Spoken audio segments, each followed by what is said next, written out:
आजकल भारतीय राजनीति की हवा कुछ बदली बदली सी लग रही है। क्या आपने भी ये महसूस किया है?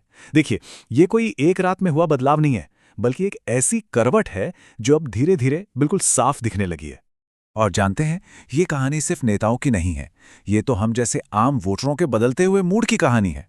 तो आइए आज इसी को समझने की कोशिश करते हैं कि आखिर ये सब हो क्यों रहा है। तो देखिए, तस्वीर कुछ ऐसी है। एक तरफ है सत्ताधारी दल का ग्राफ जो सालों से बस आसमान ही छू रहा था, पर अब ऐसा लग रहा है कि वो स्थिर हो गया है।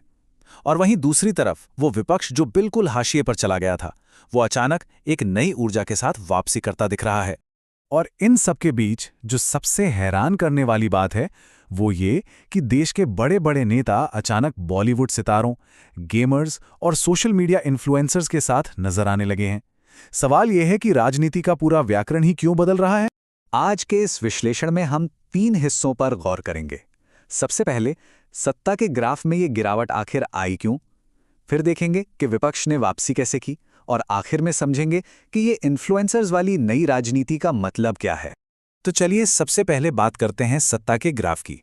वो कौन से कारण हैं जिनकी वजह से सत्ताधारी दल की जो रफ्तार थी वो अब थोड़ी धीमी पड़ गई है। इसके 3 मुख्य कारण सामने आते हैं। पहला तो है उम्मीदों का भारी भरकम बोझ। दूसरा, भावनात्मक मुद्दे और जमीनी हकीकत के बीच की जो लड़ाई है वो। और तीसरा, जनता के साथ संवाद का कहीं ना कहीं एक तरफा हो जाना।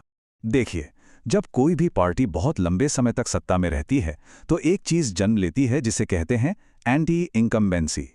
ये एक तरह का साइलेंट गुस्सा है जो वादे पूरे न होने पर धीरे धीरे जनता के मन में पनपने लगता है। और यहीं से दूसरा मुद्दा भी निकलकर सामने आता है।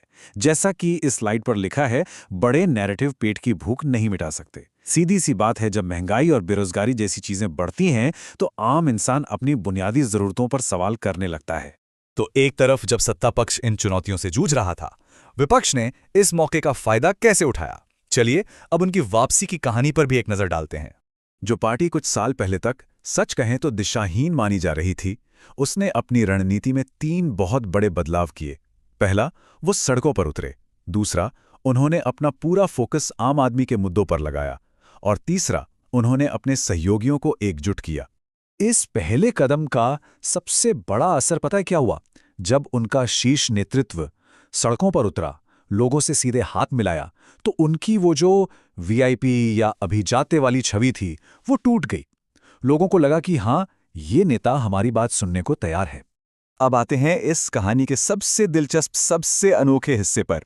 जब राजनीतिक जमीन पर ये सारे बदलाव हो रहे थे तो अचानक से इस खेल में पॉप कल्चर की एंट्री क्यों और कैसे हुई।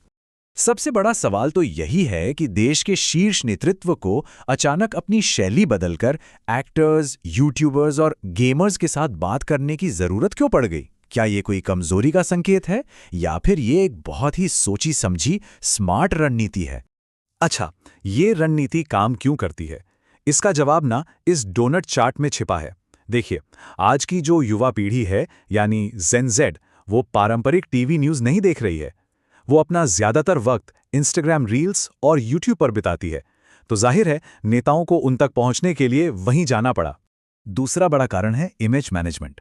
अपनी जो एक कठोर छवि बनी हुई है, उस मास्क को हटाकर जब नेता बचपन की कहानियां और अपनी डाइट जैसी हल्की फुल्की बातें करते हैं तो उससे एक नरम और मानवीय छवि बनती है। ये लोगों से भावनात्मक स्तर पर जुड़ने का एक तरीका है। और सबसे बड़ी और शायद सबसे स्मार्ट वजह इस स्लाइड में बिल्कुल साफ है। एक पत्रकार के सामने नीतियों पर तीखे सवाल होंगे, लेकिन एक इन्फ्लुएंसर के साथ माहौल बहुत हल्का फुल्का रहता है। कोई क्रॉस क्वेश्चनिंग नहीं होती। मतलब नेता बिना किसी चुनौती के अपना संदेश बहुत आसानी से लोगों तक पहुंचा पाते हैं। तो कुल मिला के कहानी ये है कि भारतीय राजनीति का मिजाज अब वाकई बदल चुका है। जहां एक तरफ जमीनी मुद्दों ने सत्ता के ग्राफ को थोड़ा धीमा किया है, वहीं दूसरी तरफ नेताओं ने जनता तक पहुंचने के लिए पॉप कल्चर का नया रास्ता अपना लिया है। मतलब भविष्य की लड़ाई अब रैलियों से ज्यादा इंटरनेट के एल्गोरिदम पर लड़ी जाएगी। लेकिन इस पूरी बातचीत के अंत में एक सवाल हम सबको सोचना जरूरी है। क्या किसी इन्फ्लुएंसर के साथ की गई एक हल्की फुल्की अच्छी सी बातचीत हमारे घरों की जो असली आर्थिक समस्याएं हैं उनका समाधान कर सकती है? ये एक ऐसा सवाल है जिसका जवाब ही शायद भविष्य की राजनीति तय करेगा।